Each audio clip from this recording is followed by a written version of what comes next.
ಬಂಧುಗಳೇ, ಈಗಾಗಲೇ ಎಲ್ಲ ವಿಷಯಗಳು ನಿಮಗೆ ಗೊತ್ತಿರುವಂಥದ್ದು. ಮಾಧ್ಯಮಗಳಲ್ಲಿ ನಾನು ಬಹಳ ಬಿಡಿಸಿ ಬಿಡಿಸಿ ಸ್ಪಷ್ಟವಾಗಿ ಹೇಳಿರುವಂಥದ್ದು.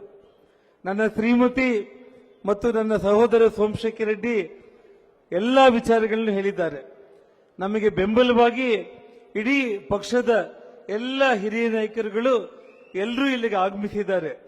ಎಲ್ರಿಗಿಂತ ಮಿಗಿಲಾಗಿ ನಮ್ಮ ಪ್ರಾಣ ಅದು ಎಲ್ಲಿದೆ ಅಂತಂದ್ರೆ ಅದು ನಿಮ್ಮ ಕೈಯಲ್ಲಿದೆ ಅಂತೇಳಿ ಇವತ್ತು ನೀವು ಬಂದಿದ್ದೀರಲ್ಲ, ಅದಕ್ಕಿಂತ ದೊಡ್ಡ ಆಶೀರ್ವಾದ ಇನ್ನೊಂದಿಲ್ಲ. ಬಂಧುಗಳೇ, ಇವತ್ತು ಒಂದೇ ಒಂದು ಮಾತು ನಾನು ಹೇಳ ಬಯಸ್ತೇನೆ. ನಾನು ಕಳೆದ 99 ತಾಯಿ ಸುಷ್ಮಾ ಸ್ವರಾಜ್ ಚುನಾವಣೆ ನಂತರ 2004ರಿಂದ 2024 ತನಕ ಕೂಡ ಇವತ್ತು ಬಿಜೆಪಿ ಸಂಸದರು, ಎಂಎಲ್ಎಗಳು, ಜಿಲ್ಲಾ ಪಂಚಾಯಿತಿಯಿಂದ ಎಲ್ಲ ಕಡೆ ನಾವು ಗೆದ್ದಿದ್ದು. ಆದರೆ ನಮ್ಮಲ್ಲಿ ಆಗಿರುವಂತಹ ವ್ಯತ್ಯಾಸದಿಂದ ಶಾಸಕರಾಗಿರುವಂತ ಈ ಕಾಂಗ್ರೆಸ್ ಕ್ರಿಮಿನಲ್ಗಳು ಇವತ್ತು ಜನಾರ್ದನ್ ರೆಡ್ಡಿನ ಮುಗಿಸ್ತಾರಂತಂದ್ರೆ ಒಂದೇ ಒಂದು ಮಾತು ಹೇಳ್ತೀನಿ ಬಂಧುಗಳೇ, ಇವರ ಕಾಂಗ್ರೆಸ್ ಅಧಿನಾಯಕಿ ಸೋನಿಯಾ ಗಾಂಧಿ, ಸಿದ್ದರಾಮಯ್ಯ, ಇಡೀ ಭಾರತ ದೇಶದಲ್ಲಿ ಎಲ್ಲರೂ ಸೇರಿ ನನ್ನನ್ನು 4 ವರ್ಷ ಜೈಲಲ್ಲಿ ಇಟ್ಟಿದ್ರು ಕೂಡ ನನ್ನ ಮುಗಿಸ್ಲಿಕ್ಕೆ ಇವ್ರ ಕೈಲಿ ಆಗ್ಲಿಲ್ಲ.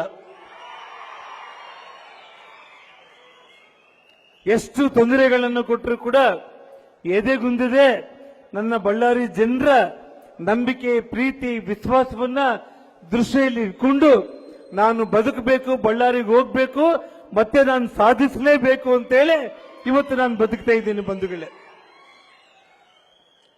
ಇವತ್ತು ನನ್ನ ಮನೆ ಮೇಲೆ ಇವತ್ತು ಆ ಭರತ್ ರೆಡ್ಡಿ ಪ್ರೈವೇಟ್ ಗನ್ಮೆನ್ಗಳನ್ನ, ಪೆಟ್ರೋಲ್ ಬಾಂಬ್ಗಳನ್ನ, ಬಾಟಿಲ್ಗಳನ್ನ, ಕಲ್ಲುಗಳನ್ನ ತಗೊಂಡು ಬಂದು ದಾಳಿ ಮಾಡಿ ಹತ್ಯೆ ಯತ್ನ ಮಾಡಬೇಕಂತಂದ್ರೂ ಕೂಡ ಈ ಲಜ್ಜೆಗೇಡಿ ಸರ್ಕಾರ 15 ದಿನಗಳಾದರೂ ಕೂಡ ಆ ಭರತ್ನನ್ನ ಅರೆಸ್ಟ್ ಮಾಡಿಲ್ಲ. ಬಂಧುಗಳೇ, ಇವತ್ತು ನಾವು ಯಾಕೆ ಸಿಬಿಐಗೆ ನಾವು ಎಂಕ್ವೈರಿಗೆ ಕೇಳ್ತಾ ಇದ್ದೀವಿ ಅಂತಂದ್ರೆ, ಈ ಘಟನೆಯಲ್ಲಿ ಈ ನಗರದ ಡಿಎಸ್ಪಿ ನಂದಾರೆಡ್ಡಿ, ಎಎಸ್ಪಿ ರವಿಕುಮಾರ್ ಇಬ್ಬರು ಕೂಡ ಸೇರಿ ಆ ಭರತ್ ಜೊತೆಯಲ್ಲಿ ಇವತ್ತು ನಮ್ಮ ಮನೆ ಮೇಲೆ ದಾಳಿ ಮಾಡೋದಕ್ಕೆ ಅವರು ಪ್ರಯತ್ನ ಮಾಡಿರೋ ಕಾರಣ ಸಿಬಿಐಗೆ ಎಂಕ್ವೈರಿಗೆ ಆಗ್ಲೇಬೇಕು ಅಂತೇಳಿ ಇವತ್ತು ನಾವು ಆಗ್ರಹ ಮಾಡ್ತಾ ಇರೋದು. ಬಂಧುಗಳೇ, ಇವತ್ತು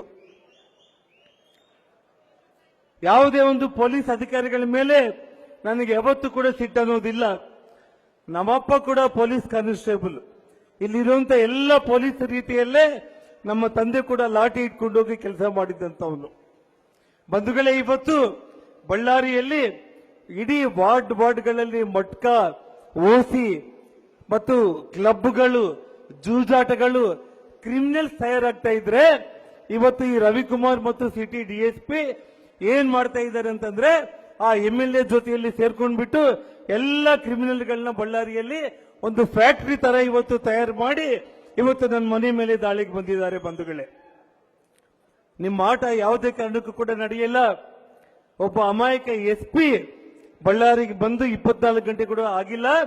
ಎಸ್ಪಿನ ಇವತ್ತು ನೀವು ಸಸ್ಪೆಂಡ್ ಮಾಡ್ತೀರಿ, ಐಜಿನ ಟ್ರಾನ್ಸ್ಫರ್ ಮಾಡ್ತೀರಿ. ಈ ರವಿಕುಮಾರ್ ಮತ್ತು ನಂದಾರೆಡ್ಡಿಯನ್ನ ಇಷ್ಟೊತ್ತಿಗೆ ಸಸ್ಪೆಂಡ್ ಮಾಡಿ ಭರತ್ ರೆಡ್ಡಿ ಜೊತೆಯಲ್ಲಿ ಇಷ್ಟೊತ್ತಿಗೆ ಇವರೆಲ್ಲರೂ ಕೂಡ ಜೈಲಿಗೆ ಹಾಕಬೇಕಾಗಿತ್ತು. ಬಂಧುಗಳೇ, ಇವತ್ತು ಈ ಸರ್ಕಾರ ಸಂಪೂರ್ಣವಾಗಿ ಪೊಲೀಸರ ಕಪಿಮುಷ್ಟಿಯಲ್ಲಿ, ಪೊಲೀಸರ ಮೂಲಕ ಇವತ್ತು ಡಿ.ಕೆ. ಶಿವಕುಮಾರ್ ಹೇಳ್ತಾನೆ ಜನಾರ್ದನ್ ರೆಡ್ಡಿಗೆ ಭದ್ರತೆ ಬೇಕು ಅಂತಂದ್ರೆ ಅಮೆರಿಕ, ಚೈನಾ ಮತ್ತು ಜಪಾನ್ನಿಂದ ಕರ್ಸ್ಕೋಬೇಕು ಅಂತಂದ್ರೆ ನಾನು ಈಗಾಗಲೇ ಹೇಳಿದ್ದೀನಿ, ನಮ್ಮ ಬಳ್ಳಾರಿ ಜನರ ಮೂಲಕ ಹೇಳ್ತಾ ಇದ್ದೀನಿ, ನೀನೇನು ಕಿಸಿಯೋದಕ್ಕೆ ಇವತ್ತು ಈ ರಾಜ್ಯದ ಉಪಮುಖ್ಯಮಂತ್ರಿ ಆಗಿಲ್ಲಿದ್ದೀಯ ಅಂತೇಳಿ. ಇವತ್ತು ಬಳ್ಳಾರಿ ಅಂತಂದ್ರೆ ರೆಡ್ಡಿ ರಿಪಬ್ಲಿಕ್ ಅಂತೇಳಿ ನೀವು ಘೋಷಣೆ ಮಾಡಿದ್ರಿ. ಬಂಧುಗಳೇ, ಇವತ್ತು ಮಾಧ್ಯಮ ಸ್ನೇಹಿತರ ಮೂಲಕ ನಾನು ಒಂದೇ ಒಂದು ಮಾತನ್ನು ಹೇಳಬೇಕಾಗುತ್ತೆ. ಇವತ್ತು ಇಡೀ ಕರ್ನಾಟಕ ಕಾಂಗ್ರೆಸ್ ರಿಪಬ್ಲಿಕ್ ಆಗಿ ಇಡೀ ಕರ್ನಾಟಕದಲ್ಲಿ ಇವರ ದೌರ್ಜನ್ಯ, ಅನ್ಯಾಯಗಳು ಇವತ್ತೇನು ನಡೀತಾ ಇದೆ. ನಾನು ಈ ಸಂದರ್ಭದಲ್ಲಿ ರಾಜ್ಯಾಧ್ಯಕ್ಷರಾದ ಸನ್ಮಾನ್ಯ ವಿಜೇಂದ್ರ ಅವರಿಗೆ, ಮಾಜಿ ಮುಖ್ಯಮಂತ್ರಿಗಳಾದ ಬೊಮ್ಮಾಯಿ ಅವರಿಗೆ ಮತ್ತು ಅಶೋಕ್ ಅಣ್ಣನ್ ಅವರಿಗೆ ಎಲ್ರಿಗೂ ಕೂಡ ಇವತ್ತೊಂದು ಮಾತನ್ನು ಹೇಳ್ತಾ ಇದ್ದೀನಿ. ಮೊನ್ನೆ ಆಗಿರೋ ಘಟನೆಯಲ್ಲಿ ನನ್ನ ಪ್ರಾಣ ಹೋಗಿದ್ರೆ ಇವತ್ತು ನಾನು ಈ ವೇದಿಕೆ ಮೇಲೆ ನಿಮ್ಮ ಮುಂದೆ ನಿಂತ್ಕೊಳ್ಳೋದಕ್ಕೆ ಆಗ್ತಾ ಇದ್ದಿಲ್ಲ. ಆದರೆ ಬಂಧುಗಳೇ, ಇವತ್ತು ನಾನು ಬದುಕಿದ್ದೀನಿ. ಇವತ್ತು ಇಡೀ ಕಾಂಗ್ರೆಸ್ ಪಕ್ಷವನ್ನ ಇಡೀ ಉತ್ತರ ಕರ್ನಾಟಕದಲ್ಲಿ, ಕಲ್ಯಾಣ ಕರ್ನಾಟಕದಲ್ಲಿ ರಾತ್ರಿ ಹಗಲು ಹಳ್ಳಿ ಹಳ್ಳಿಗೆ ಹೋಗಿ ಕಾಂಗ್ರೆಸ್ ಪಕ್ಷವನ್ನ ಬುನಾದಿ ಸಮೇತ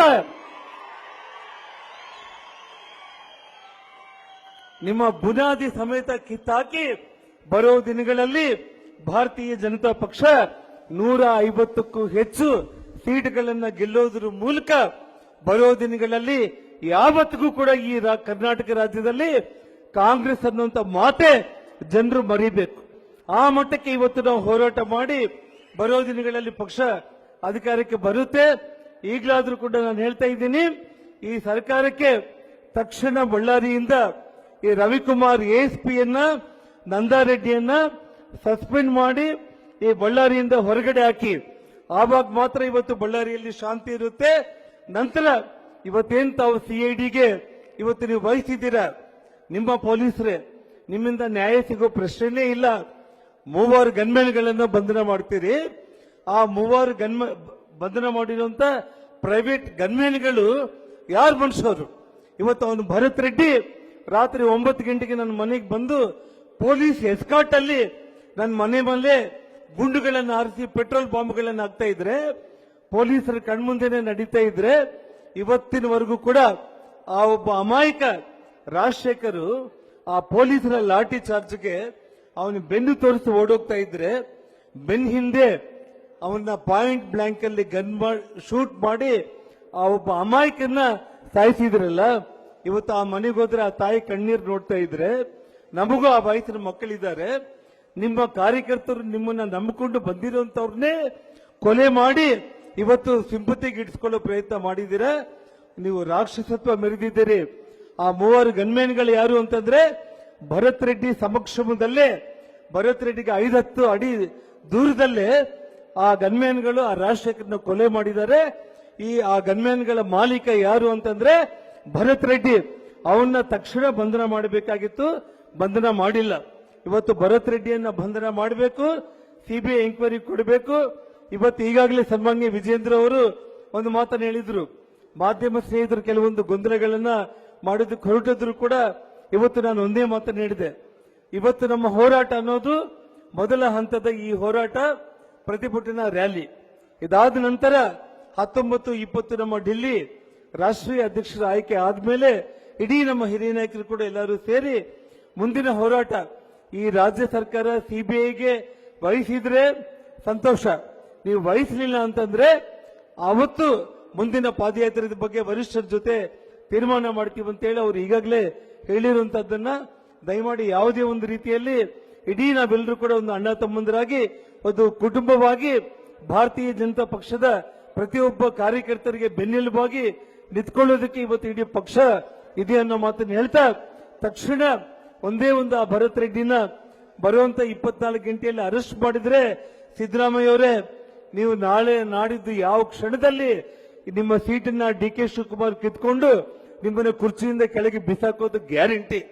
ಅದರಲ್ಲಿ ಏನು ಅನುಮಾನನೇ ಇಲ್ಲ. ನೀವು ಮನೆಗೆ ಹೋಗೋದು ಗ್ಯಾರಂಟಿ. ಆ ಹೋಗೋ ಮುಂಚೆ ಒಬ್ಬ ಕಳಂಕ ರಹಿತ ಮುಖ್ಯಮಂತ್ರಿಯಾಗಿ ಕರ್ನಾಟಕ ರಾಜ್ಯದಲ್ಲಿ ದೇವರಾಜ್ ಅವರ ಆಡಳಿತವನ್ನ ಮೀರಿ ಹೆಚ್ಚು ದಿನ ಆಡಳಿತ ಮಾಡಿರೋ ಮುಖ್ಯಮಂತ್ರಿಯಾಗಿ ಇತಿಹಾಸ ಮಾಡಿದ್ದೀನಿ ಅನ್ನೋದು ಹೆಮ್ಮೆ ಪಡೋ ವಿಚಾರ ಅಲ್ಲ.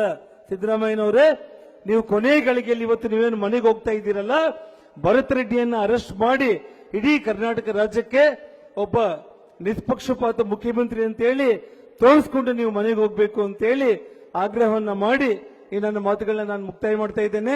ಜೈ ಹಿಂದ್, ಜೈ ಕರ್ನಾಟಕ. ನಿರ್ಭೀತ, ನಿಷ್ಪಕ್ಷಪಾತ, ವಿಶ್ವಾಸಾರ್ಹ ಸುದ್ದಿಗಳಿಗೆ ಮತ್ತೊಂದು ಹೆಸರಾಗಿರೋ ನ್ಯೂಸ್18 ಕನ್ನಡ ಈಗ ಆಪ್ನಲ್ಲೂ ಲಭ್ಯ ಇದೆ. ದಯವಿಟ್ಟು ಇಲ್ಲಿರೋ QR ಕೋಡ್ ಅನ್ನ ಸ್ಕ್ಯಾನ್ ಮಾಡಿಕೊಂಡು ಆಪ್ ಡೌನ್ಲೋಡ್ ಮಾಡೋದಕ್ಕೆ ಮರಿಬೇಡಿ. ನಿಮ್ಮ ಬೆಂಬಲ ಹೀಗೆ ಸದಾ ನಮ್ಮೊಂದಿಗಿರಲಿ. ಧನ್ಯವಾದ.